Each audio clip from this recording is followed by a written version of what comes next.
Alright, so we just finished Arsenal 0, West Ham 2. We were absolutely embarrassing. We were an absolute embarrassment. So as you know, yesterday evening, Arsenal go and put in one of the fucking most ridiculous fucking things that we've done all season. Going to lose to West Ham at home. And they're singing, "Oh, champions of Europe, you'll never sing that." Shut up.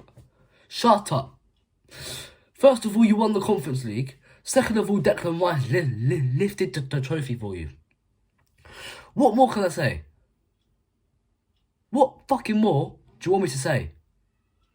Michael Oliver, you fucking bastard. You are a bastard. You are a bastard. What the fuck? Yeah? This is all referees in the Premier League. But Michael Oliver, you are an absolute disgrace. Disgracia. The ball clearly goes out of play. I'll put it on screen somewhere. The ball clearly goes out of play. Explain to me how this goal got given. How the fuck did this goal get given? Look at the ball. The ball is out of play. How the fuck? How? The same thing happened at Newcastle. Aston Villa. Robbery. I am sick to death now of this. Same shit all the fucking time with referees. There can't be a week where you don't complain about referees and their dumbass fucking decisions. It's getting beyond ridiculous now. It's not the first time this season we've been robbed. It's not the second time even we've been robbed. It's about the third or the fourth time we've been robbed away from home this season, and we've been robbed at home now, which isn't good at all. Being robbed at home is just as worse. Losing to West Ham as well, fair enough. We would have lost the game 1-0. But moving on from Michael Oliver and his fucking bastard decisions, we had so many chances in that game. It is fucking unbelievable. We are a club right now that cannot take our chances. And that is why we bottled the league last season. Not enough squad depth. Not enough chances taken. What more do you want me to say? This is not the same as what I saw last season. Last season was different, better, more compound, more simpler, more fucking entertaining to watch. This season is just, there's no joy of it anymore.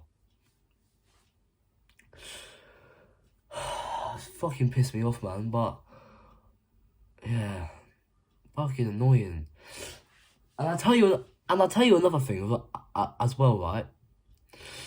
We do not have the players. Thank fuck it's January on Monday.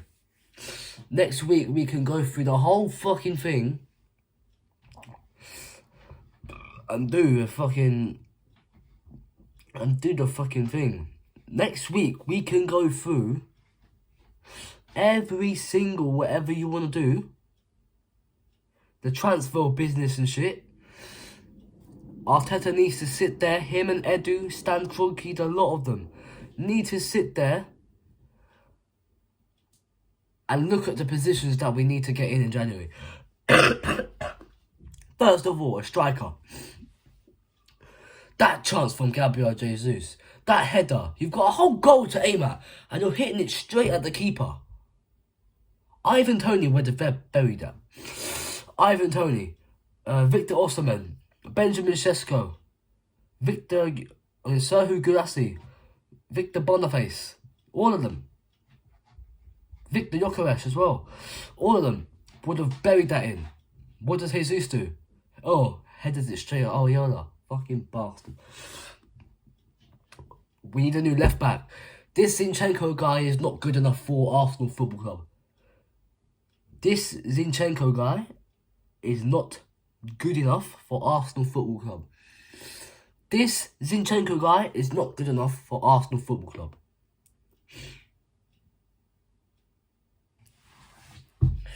We can't rely on Tomiyasu. He's always injured. You've got him for about 3 or 4 games, and then he's injured. Comes back for 3 or 4 games, and then he's going to the Asia Cup with Japan.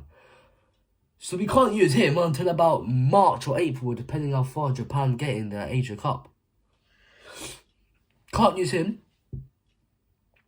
Julian Timber's injured. I don't know when he'll return. I'm leaning towards maybe next season. So we've got no one. Jakub Kivior's not a left back. I'm sorry to say it. Cedric is just fucking useless. So we need to go in the market in January, get ourselves a fucking fullback, get ourselves a fucking striker, get ourselves a better fucking goalkeeper as well. Because this David Raya bastard is also pissing me off. Yes, he made a penalty save, but it didn't really mean anything to us, did it? Yes, I'm happy for him and everything, but my God. We're not going to win the Premier League with Zinchenko as our left back, Tomiyasu injured, even Thomas Partey as well. We need to get a new midfielder in that position. Actually, I want that lad from Everton. What's his name? Onana. Mamadou Onana, something like that. I want that guy. He is solid. He is quality. He has quality. He can battle with Declan Rice for that position. He can maybe even play in the number 8 where Kai Havertz plays. But my word, January has to be big for us. If we're gonna win the league this season and compete with the likes of Liverpool, Manchester City, who are coming back now, we need to up our game and we need to get some players in January. It's as simple as that. I can't really say much more about it, but yeah, let's get into the player ratings off of this dreadful performance. David Raya, listen, it's just a classic David Raya that we've seen all season. Nothing special. Conceded 2 goals. I mean, he couldn't really do anything about the first goals, to be fair with you, because where the fuck was Ben White? Jesus Christ, yeah. But David Raya, he'll get a 7 just because he saved the penalty, this, that, the other. Into the defence, Zinchenko gets a 1. He was fucking useless again. Mohamed Kudus was twisting and turning around him, getting the better of him, this, that, the other. Oh, Zinchenko, this guy has got to go, man, I swear. He's got to get out of my club, man, I swear to God. I'm going to lose my temper with him very soon. I am going to lose my temper with Zinchenko very soon because I'm getting on the stage now where it's just getting beyond ridiculous. With him as well. Cost us again at Anfield. Cost us again yesterday. The fucking small twat. He gets a 1. Gabriel. It wasn't his best game at all. Didn't have a good game at all. I thought he was slow. He was asleep. Didn't really do anything. I give him a 4.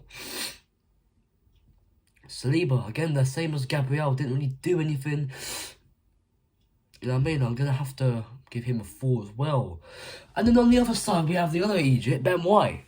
What the fuck has happened to him?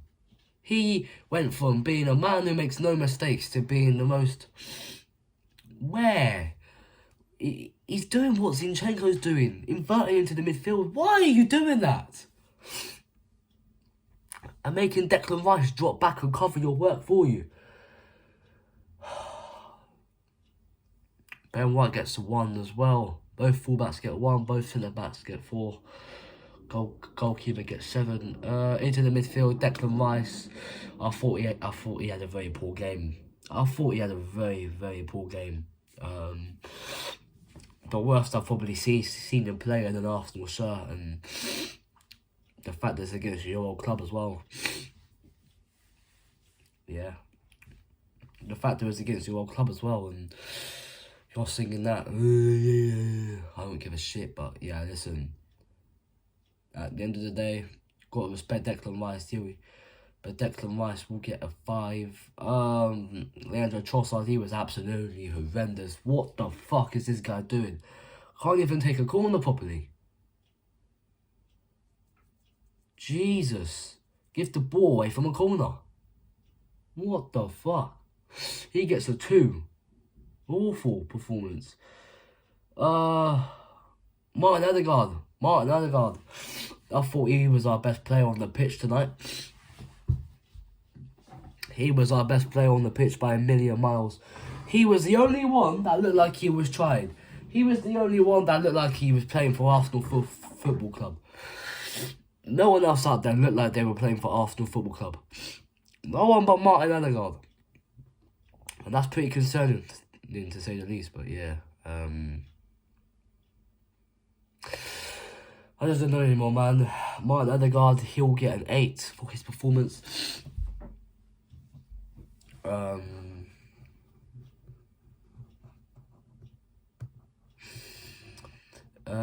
Into the attack on the left, Martinelli as well. What the fuck has happened to him? I mean, it's as if something's happened over the summer that's allowed the likes of Martinelli, the likes of Odegaard, even the likes of Saka to drop off a little bit. How? It's December. Yeah? It's not fucking September, man. Come on. You need to up your game in the second half of the season, and in the new year, you lot better up your game. Simple as that. Martinelli, he will get a 3. He was awful. Jesus up top wasn't great, man. This guy's not a striker. We cannot rely on him to score goals. I don't know why in the summer we didn't go after a new fucking striker. Even Ivan Toney on loan would have been alright, but he's suspended. He's coming back. He's coming back soon. Couldn't we have gotten Osimhen? Or even Dusan Vlahovic from Juventus? I would have taken him. Ollie Watkins, Dominic Solanke. There's so many options. And what do? You stick with fucking Eddie Nketiah and Gabriel Jesus. What the fuck are you playing at? For God's sake. Jesus, he will get a 4. And Saka over on the right. I thought in terms of the attacking players, he was our most effective.